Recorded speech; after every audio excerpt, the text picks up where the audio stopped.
Hi hello friends, welcome back to my channel Sachchu tag. This is Ashwini. Friends, first of all ನಾನು ನಿಮ್ಮೆಲ್ಲರಿಗೂ thanks ಹೇಳೋಕ್ಕೆ ಇಷ್ಟಪಡ್ತೀನಿ. ಯಾಕೆ ಅಂದರೆ ಸಚ್ಚು ಟ್ಯಾಗ್ 90+ ಸಬ್ಸ್ಕ್ರೈಬ್ನ ರೀಚ್ ಆಗಿದೆ. ಸೊ ಯಾರೆಲ್ಲ ನಮ್ಮ ಚಾನಲ್ನ ಸಬ್ಸ್ಕ್ರೈಬ್ ಮಾಡ್ಕೊಂಡಿದ್ದೀರೋ ಅವ್ರಿಗೆ ತುಂಬ ತುಂಬ ಥ್ಯಾಂಕ್ಸ್.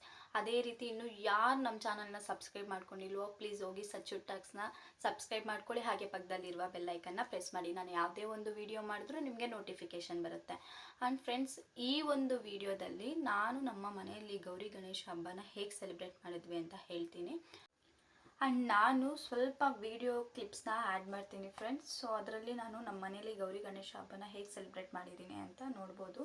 ಸೊ ವಿಡಿಯೋ ಶೂಟ್ ಮಾಡೋಕ್ಕೆ ಯಾರೂ ಇರಲಿಲ್ಲ, ಹಾಗಾಗಿ ನಾನು ಗಣೇಶನ ಕೂರಿಸೋದೆಲ್ಲನೂ ವಿಡಿಯೋ ಮಾಡೋಕ್ಕಾಗಿಲ್ಲ. ಸೊ ಕೂರ್ಸಾದ್ಮೇಲೆ ನಾನು ಸ್ವಲ್ಪ ವಿಡಿಯೋ ಮಾಡಿದ್ದೀನಿ, ಅದನ್ನು ಆ್ಯಡ್ ಮಾಡ್ತೀನಿ. ಸೊ ವಿಡಿಯೋನ ಎಲ್ಲೂ ಸ್ಕಿಪ್ ಮಾಡ್ದಿರಾ ಲಾಸ್ಟ್ವರೆಗೂ ನೋಡಿ. ಅದೇ ರೀತಿ ವಿಡಿಯೋ ಹೇಗಿದೆ ಅಂತ ನನಗೆ ಕಮೆಂಟ್ ಬಾಕ್ಸಲ್ಲಿ ಕಮೆಂಟ್ ಮಾಡಿ. ನಿಮ್ಗೆ ಇಷ್ಟ ಆದರೆ ಲೈಕ್ ಮಾಡಿ, ಶೇರ್ ಮಾಡಿ. ಇದು ಬಂದು ಫ್ರೈಡೇ ಮಾರ್ನಿಂಗ್ ಪಿಕ್ ಫ್ರೆಂಡ್ಸ್. ಆ್ಯಕ್ಚುಲಿ ಬೆಳಗ್ಗೆ ಬೇಗ ಎದ್ದು ಫ್ರೈಡೇ ಮನೆ ಕೆಲಸ ಎಲ್ಲ ಮುಗಿಸ್ಕೊಂಡು ಸ್ನಾನ ಮಾಡಿ ಅದೇ ರೀತಿ ದೇವ್ರ ಪೂಜೆ ಮಾಡಬೇಕು ಅಂತ ಒಳ್ಳೆ ಮುಹೂರ್ತ ನೋಡಿ ದೇವ್ರನ್ನ ಕೂರಿಸಿದ್ದೀನಿ, ಗೌರಿನ. ಸೊ ದೇವ್ರನ್ನ ಕೂರಿಸಿ ಪೂಜೆ ಎಲ್ಲ ಮುಗಿಸ್ಕೊಂಡು ಮಳ್ಳಕ್ಕೆ ತುಂಬಿಸಿದ್ದೀನಿ. ನಾನು ಗೌರಿನ ಗುರುವಾರ ರಾತ್ರಿನೇ ತೊಗೊಂಬಂದಿದ್ದೆ. ಗೌರಿ ಗಣೇಶ ಎರಡೂ ಗುರುವಾರ ರಾತ್ರಿನೇ ತೊಗೊಂಬಂದಿದ್ದೆ. ಸೊ ಹಾಗಾಗಿ ಶುಕ್ರವಾರ ಬೆಳಗ್ಗೆ ಬೇಗ ಎದ್ದು ಎಲ್ಲ ಕೆಲಸ ಮುಗಿಸಿ ದೇವ್ರನ್ನ ಕೂರಿಸ್ಬಿಟ್ಟೆ. ಸೊ ಶುಕ್ರವಾರ ಆಗಿರೋದ್ರಿಂದ ಗೌರಿನ ಮನೆಯಿಂದ ಕಳಿಸ್ಬಾರ್ದು ಅಂತ ಶನಿವಾರ ಗಣೇಶನ ಕೂರಿಸಿ ಗಣೇಶನ ಜೊತೆಗೆ ಕಳಿಸೋಣ ಅಂತ ಅಂದ್ಕೊಂಡಿದ್ದೀವಿ. ಸೊ ಹಾಗಾಗಿ ಶುಕ್ರವಾರ ಎಲ್ಲ ಗೌರಿನ ಮನೆಯಲ್ಲೇ ಇಟ್ಕೊಂಡಿದ್ದೆ. ಸೊ ಇದು ಬಂದು ನೆಕ್ಸ್ಟ್ ಡೇ ವಿಡಿಯೋ. 4:44ಗೆಲ್ಲ ಆಲ್ರೆಡಿ ರೆಡಿ ಆಗಿಬಿಟ್ಟಿದ್ವಿ. 3 o'clockಗೆ ಎದ್ವಿ ಮಾರ್ನಿಂಗು. ಬಟ್ ನನ್ನ ಮಗ ಎದ್ದು ನಾನು ಬರ್ತೀನಿ ಅಂತ ಹಠ ಮಾಡಿರೋದ್ರಿಂದ ಲೇಟ್ ಆಗೋಯ್ತು. ಬೇರೆ ಟೈಮೆಲ್ಲ 4 o'clockಗೆ ನಾವು ಹೋಗ್ಬಿಡ್ತಾ ಇದ್ವಿ ಗಣೇಶ ಹಬ್ಬದ ದಿನ ಪೂಜೆಗೆ.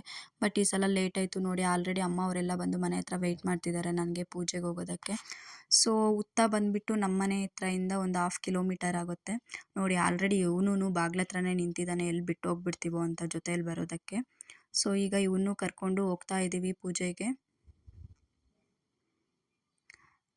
ಇವತ್ತು ಪೂಜೆಗೆ ಹೋಗೋಷ್ಟರಲ್ಲಿ ಆಲ್ರೆಡಿ 2-3 ಬಂದು ಪೂಜೆ ಮಾಡ್ತಾಯಿದ್ರು. ಸೊ ಅವ್ರ ಜೊತೆಗೆ ನಾವು ಪೂಜೆ ಎಲ್ಲ ಮುಗಿಸ್ಕೊಂಡು ಬಂದ್ವಿ ಮನೆಗೆ.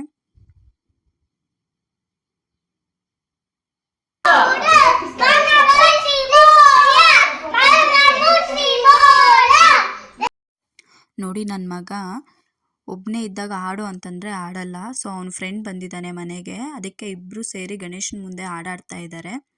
ಸೊ ಅವರಿಬ್ಬರ ಜೊತೆಗೆ ನಮ್ಮ ಅಣ್ಣ ಮಗ ಬಂದಿದ್ದಾನೆ, ಅವನು ಹೋಗಿ ನೋಡ್ತಾ ಇದ್ದಾರೆ. ಅವ್ರು ಆಡ್ತಾ ಇದ್ದರೆ ಇವ್ನು ನಗ್ತಾ ಇದ್ದಾನೆ. ಉತ್ತಕ್ಕೆ ಹೋಗಿ 6 ಗಂಟೆಗೆಲ್ಲ ಬಂದುಬಿಟ್ವಲ್ಲ. ಸೊ 6 ಗಂಟೆಯಿಂದ ಮತ್ತೆ ಮನೇಲಿ ಸ್ವಲ್ಪ ಕೆಲಸ ಇತ್ತು. ಆ ಕೆಲಸ ಎಲ್ಲ ಮುಗಿಸ್ಕೊಂಡು ನೈವೇದ್ಯಕ್ಕೆ ಅಂತ ಕಡುಬೆಲ್ಲ ಮಾಡಿಕೊಂಡು ಸೊ 10:30ಇಂದ ಟೈಮ್ ಚೆನ್ನಾಗಿದೆ ಅಂತ 10:30ಗೆ ಗಣೇಶನ್ನ ಕೂರಿಸಿ ಪೂಜೆ ಮಾಡಿದೆ. ಅರ್ಚನೆ ಪೂಜೆ ಎಲ್ಲ ಮುಗೀತು. ಸೊ ದೇವರ ನೈವೇದ್ಯಕ್ಕೆ ಅಂತ ಕಡುಬು, ಮೊಸರನ್ನ, ರಸಾವಳಿ, ಉಸ್ಲಿ ಮಾಡಿಕೊಂಡೆ. ಅದೇ ರೀತಿ ಒಂದು 4 ಥರ ಸ್ವೀಟ್ಸ್ನ ತರಿಸಿ ದೇವ್ರಿಗೆ ಅರ್ಪಣೆ ಮಾಡಿದ್ದೀನಿ. ಯಾಕೆಂದರೆ ಗೊತ್ತಲ್ವಾ ಗಣೇಶ ಭೋಜನ ಪ್ರಿಯಕರ ಅಂತ. ಸೊ ಹಾಗಾಗಿ ಎಲ್ಲ ಪೂಜೆ ಮುಗೀತು ನೋಡಿ. ಇಲ್ಲಿ ನಾನು ಗಣೇಶನಿಗೆ ಗರ್ಕೆ ಮತ್ತು ಎಕ್ಕದ ಹೂವು ಹಾರ 1 ಮತ್ತು ಕಾಬೂಲ್ ಕಡಲೆ ಹಾರ 1 ಹಾಕಿದ್ದೀನಿ. ನಮ್ಮ ಮನೆಗೆ ಯಾವುದೇ ಒಂದು ವಿಘ್ನ ಬರದೇ ಇರಲಿ ಅಂತ ಬೇಡ್ಕೊಂಡಿದ್ದೀನಿ. ಸೊ ನಾನು ಒಂದೇ ದಿನವೇ ಗಣೇಶನ ಮನೆಯಲ್ಲಿ ಇಟ್ಕೊಂಡಿದ್ದು. ಸೊ ಅವತ್ತು ಶನಿವಾರ ಸಂಜೆನೇ ನಮ್ಮೂರಲ್ಲಿ ಗಣೇಶನ 11 ದಿನ ಇಟ್ಕೊತಾರೆ. ಸೊ ಅಲ್ಲಿಗೆ ಕಳಿಸ್ಕೊಡ್ತಾ ಇದ್ದೀನಿ. ಯಾಕೆ ಅಂದರೆ 11 ದಿನ ಅಲ್ಲೇ ಇಟ್ಕೊಂಡು ದೇವ್ರಿಗೆ ಪೂಜೆ ಮಾಡಿ 11 ದಿನ ಆದಮೇಲೆ ವಿಸರ್ಜನೆ ಮಾಡಬೇಕಾದ್ರೆ ನಮ್ಮ ಮನೆಯಲ್ಲಿರೋ ಗಣೇಶನನ್ನು ಎತ್ಕೊಂಡೋಗಿ ವಿಸರ್ಜನೆ ಮಾಡ್ತಾರೆ. ಸೊ 11 ದಿನ ಅಲ್ಲಿ ಪೂಜೆ ಮಾಡಲಿ ಅಂತ ನಾನು ಮನೆಯಿಂದ ದೇವಸ್ಥಾನಕ್ಕೆ ಗಣೇಶನ ಕಳಿಸ್ಕೊಡ್ತಾ ಇದ್ದೀನಿ. ಸೊ ನಾನು ಗಣೇಶನ್ನ ಮನೆಯಿಂದ ಕಳಿಸ್ಬೇಕಾದ್ರೆ ವಿಡಿಯೋ ಮಾಡಿಲ್ಲ. ಸೊ ನೋಡಿದ್ರಲ್ವಾ ನಾನು ಯಾವ ಥರ ಎಲ್ಲ ಮನೆಯಲ್ಲಿ ಗೌರಿ ಗಣೇಶನ್ನ ಕೂರಿಸಿದ್ದೆ ಅಂತ. ಸೊ ಫುಲ್ ವಿಡಿಯೋ ನೋಡಿ. ನಿಮಗೆ ವಿಡಿಯೋ ಇಷ್ಟ ಆದರೆ ಲೈಕ್ ಮಾಡಿ, ಶೇರ್ ಮಾಡಿ, ಕಮೆಂಟ್ ಬಾಕ್ಸಲ್ಲಿ ಕಮೆಂಟ್ ಮಾಡಿ. Thanks for watching friends.